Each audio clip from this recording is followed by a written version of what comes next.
Start.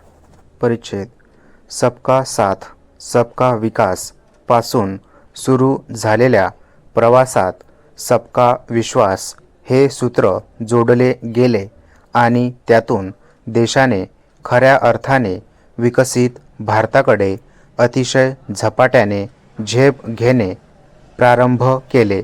गेली 10 वर्षे जो प्रचंड विश्वास या देशातील सामान्य नागरिकांनी पंतप्रधान नरेंद्र मोदी यांच्यावर दाखविला तो कमालीचा आहे. या देशात एक असा नेता आहे जो जनतेचा विकास करतानाच पर्यायाने राष्ट्र परम वैभवाकडे नेऊ शकतो हे लोकांच्या लक्षात यायला लागले आहे. निवडणुका गणित लोकांचा विश्वास अधिक बळावत गेला. मोजके पत्रपंडित सोडून आता देशवासियांना हे कळून चुकले आहे की आपण विकसित भारताकडे झेप घेऊ शकतो. त्याच अर्थाने मी म्हणेन की हा विकसित भारताचा संकल्प सांगणारा अर्थसंकल्प आहे. अर्थात गरीब कल्याणातूनच राष्ट्रकल्याण वेगाने होऊ शकते हे त्यामागचे मोदी सरकारचे कार्यसूत्र आहे. केवळ DBTतून 2.7 लाख कोटी या देशाच्या तिजोरीतून दलालांच्या हाती जाण्यापासून वाचले आहेत. त्याच पैशातून गरिबांसाठीच्या अनेक योजना मोदी सरकारला राबविता आल्या आणि 25 कोटी लोक गरिबी रेषेतून बाहेर आले. रस्त्यावर फुटपाथवर व्यवसाय करणाऱ्या 78 लाख लोकांना कर्ज, 1.4 कोटी युवकांना कौशल्य प्रशिक्षण, 11.8 कोटी शेतकऱ्यांना PM किसान, 4 कोटी शेतकऱ्यांना पीक विमा, उच्च शिक्षणात 28% महिलांचा वाढलेला टक्का, 1 कोटी महिला बचत गटांच्या माध्यमातून लखपती होणे, 3 कोटी लोकांना मालकी हक्काचे घर, देशात रस्ते, रेल्वेचे विस्तारलेले जाळे ही आकडेवारी पुरेशी बोलकी आहे. पत्रपंडित धोरणांना शब्दबंबाळ करून शकतात पण वास्तविकतेवर चर्चा करू शकत नाही. हीच या सरकारची फार मोठी कामगिरी आहे. परिच्छेद आज महाराष्ट्रात आपण हरित ऊर्जा क्षेत्रात फार मोठे काम करतो आहे. परवाच आपण 2.70 लाख कोटींचे करारसुद्धा केले. मला आनंद आहे की या अर्थसंकल्पात राष्ट्रीय हरित हायड्रोजन मिशनवरील तरतूद दुप्पट करण्यात आली आहे. सौर ऊर्जेसाठीची तरतूदसुद्धा दुप्पट करण्यात आली आहे. 1 कोटी कुटुंबांना सोलर यंत्रणा देऊन 300 युनिटपर्यंत वीज मोफत देण्याचा संकल्प अत्यंत महत्त्वपूर्ण आहे. सेमीकंडक्टर क्षेत्रात संशोधनाला चालना देण्यासाठी तरतूद दुप्पट करण्यात आली आहे. या अंतरिम अर्थसंकल्पात विशेषतः महिला, शेतकरी, गरीब, युवा आणि मध्यमवर्गीय अशा सर्वच घटकांकडे विशेष लक्ष देण्याचा प्रयत्न झाला आहे. गरीब, चाळीत, झोपडपट्टीत राहणारे मध्यमवर्गीय यांना स्वतःचे घर घेण्यासाठी योजना तयार करण्यात येणार आहेत.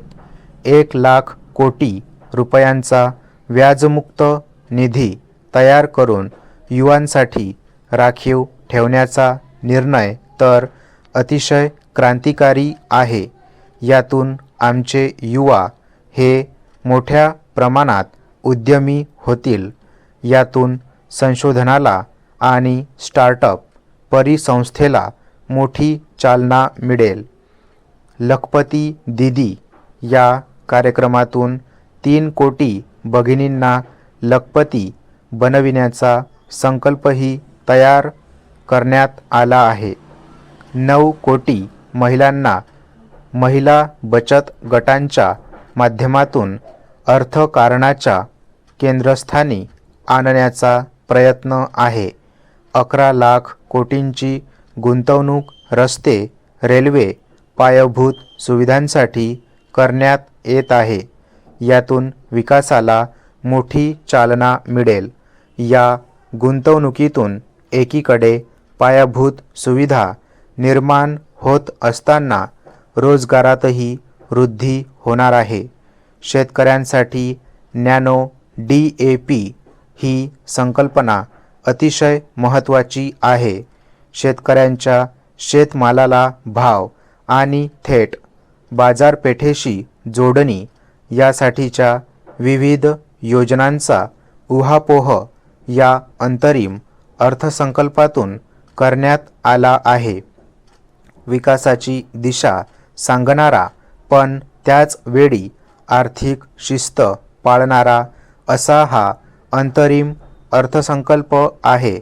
आणि सर्वात महत्त्वाचे काही असेल तर विकसित भारताचा रोडमॅप पूर्णकालीन अर्थसंकल्पातून येईल. हा आत्मविश्वास देणारासुद्धा हा अर्थसंकल्प आहे. तुमच्या भूमिका धोरणांमध्ये सातत्य आणि आत्मविश्वास असतो तेव्हाच चमत्कार घडू शकतात. नवीन सरकार येण्यापूर्वी 3 किंवा 4 महिन्यांपूर्वी लेखानुदान मागणारा हा अंतरिम अर्थसंकल्प आहे. परंतु घटनात्मक तरतुदीनुसार सरकारचा गेल्या आर्थिक वर्षातील तपशीलवार लेखाजोखा सादर करणे आवश्यक आहे. अर्थमंत्री काही लोकप्रिय निवडणूकपूर्व घोषणा करू शकल्या असत्या, परंतु त्यांनी तो मोह टाळला आहे. कारण अंतरिम अर्थसंकल्पात अशा निवडणूकपूर्व घोषणांना कोणीही फारसे फसत नाही. या संपूर्ण अर्थसंकल्पातील अभ्यासाचा एकमेव महत्त्वाचा आकडा म्हणजे पुढील वर्षी वित्तीय तूट 5.8% वरून 5.1% रोखण्याचा सरकारचा मानस आहे. हा एक चांगला हेतू आहे, पण हे साध्य होईल की नाही हे फेब्रुवारी 2025 पर्यंत कळेल. अर्थमंत्र्यांनी मोदी सरकारच्या मागील 10 वर्षांच्या कालावधीशी तुलना करून श्वेतपत्रिका काढण्याचे जाहीर केले आहे. मला वाटते की एक स्वागतार्ह घोषणा आहे. या श्वेतपत्रिकेत जुन्या आश्वासनांचाही समावेश व्हावा अशी अपेक्षा आहे.